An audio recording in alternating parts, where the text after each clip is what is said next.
안녕하세요. 그림일가족 여러분. 아주 오랜만에 이렇게 매일 한 말씀으로 인사드립니다.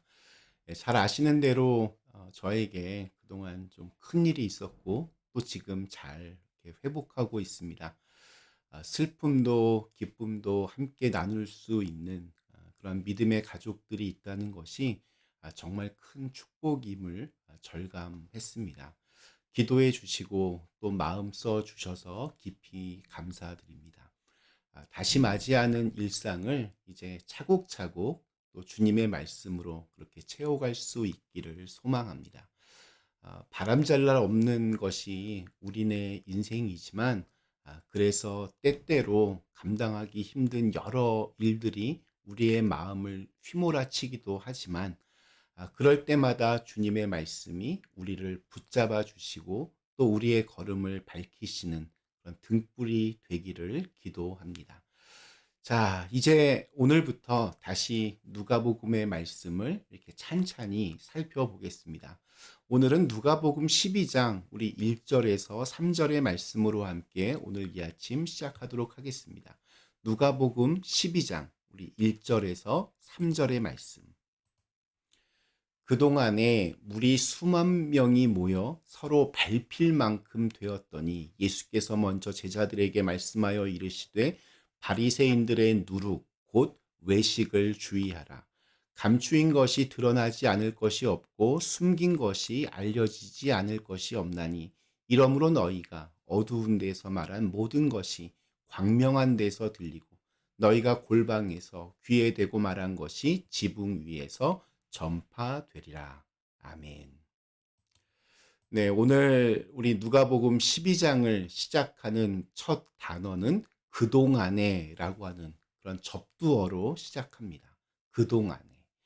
이 말은 곧 앞선 장면, 즉 누가복음 11장에서 예수님이 바리새인들을 향해서 겉과 속이 다르다고 일갈하시고 또 보이지 않는 무덤 같다고 비판하신 상황이 지금 계속해서 이어지고 있다는 그러한 뜻입니다.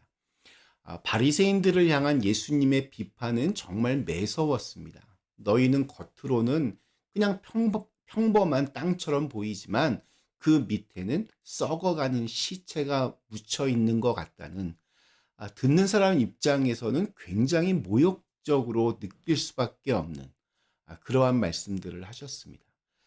그런데 이상한 일이 벌어집니다.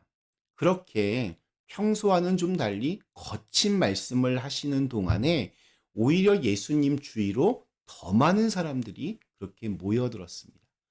어쩌면 사람들은 속으로 시원했을지도 모르겠습니다.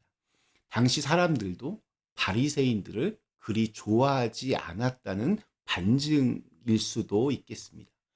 자기만 깨끗한 척, 자기만 거룩한 척 하는 사람이 나에게 넌 이런 게 잘못되었다고 이렇게 가르치려고 하고 이렇게 지적질을 하면 그런 사람을 누가 좋아하겠습니까?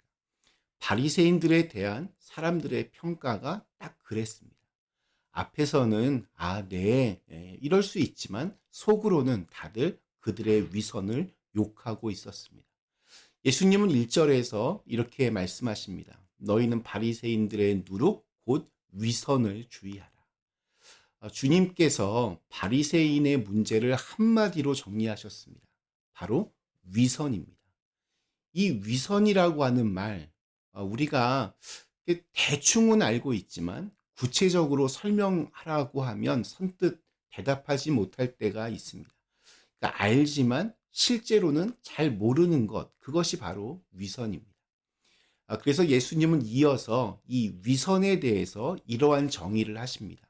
감추인 것이 드러나지 않을 것이 없고 숨긴 것이 알려지지 않을 것이 없나니 이러므로 너희가 어두운 데서 말한 모든 것이 광명한 데서 들리고 너희가 골방에서 귀에 대고 말한 것이 지붕 위에서 전파되리라.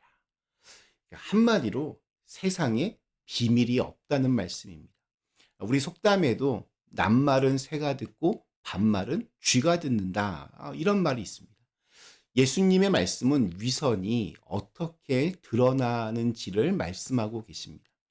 겉과 속이 다른 삶은 결국 빛 앞에서 환히 드러나고야 만다는 것입니다.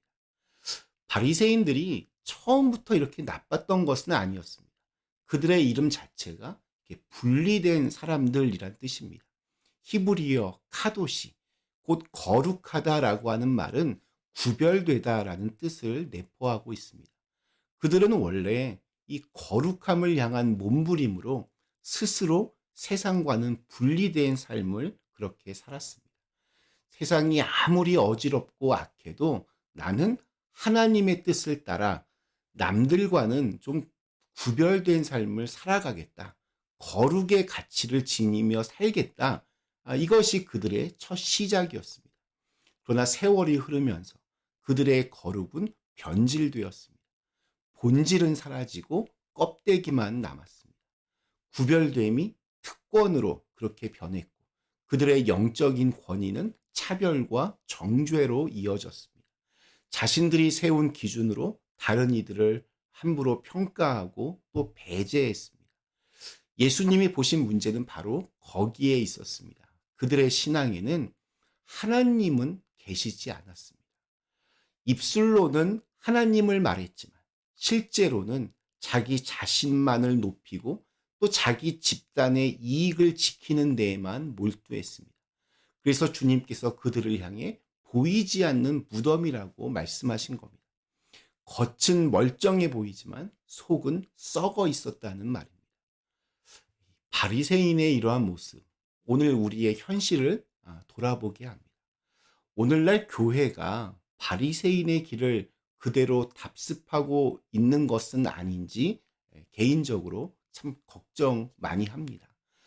복음을 전하는 것, 이건 교회의 본질입니다. 그러나 그 복음은 사람을 심판하기 위한 잣대가 아니라 사랑과 섬김으로 이끄는 동력이어야 합니다.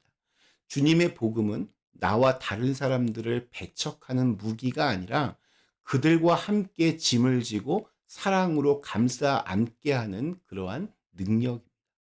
그러니까 혼자만의 복음, 혼자만의 거룩은 위선입니다. 나의 신앙이 누군가와 연결되지 않고 나의 복음이 이웃에게 흘러가지 않는다면 그것은 위선입니다. 그래서 주님은 감추어진 것이 드러날 것이라고 말씀하셨습니다. 우리의 신앙이 진짜인지 가짜인지는 결국 우리의 삶으로 드러날 수밖에 없습니다. 신앙생활은 혼자 하는 것이 아닙니다. 혼자 은혜 받고 혼자 기도하고 혼자 축복받는다는 발상은 이미 위선의 길로 들어서는 것입니다. 하나님의 은혜는 반드시 흘러가야 합니다. 내가 받은 복은 이웃을 통해서 완성됩니다. 나 혼자 잘 되려고 하는 마음은 결코 복음적이지 않습니다. 남이 잘 돼야 나도 잘 된다. 이것이 복음의 진리입니다. 이웃을 사랑할 때 나도 사랑받습니다. 남을 축복할 때 내게도 그 축복이 임합니다. 혹시 우리 안에도 이 바리새인의 그림자가 남아있지는 않은지 늘 조심해야 합니다.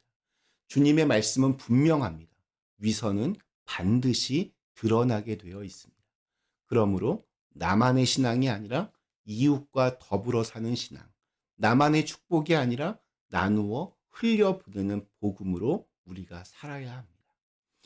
오늘 우리에게 주신 하루, 나만의 신앙을 넘어서 이웃과 함께 걸어가는 겉만 번지르르 한 것이 아니라 속까지 진실한 믿음의 길을 걸어가는 우리 그린빌 가족들 되시기를 간절히 기원합니다. 우리 잠시 함께 기도하겠습니다. 거룩하신 하나님, 우리의 삶이 정말로 거룩해질 수 있도록 그 길을 걸어갈 수 있도록 인도하여 주시옵소서. 겉만 그런 것이 아니라 속까지 진실함을 가지고 그렇게 나만 복받는 것이 아니라 이웃에게 그 하나님의 축복이 흘러가게 하는 그런 귀한 삶을 오늘 하루도 살아가게 하여 주시옵소서. 예수님의 이름으로 간절히 기도드리옵나이다. 아멘.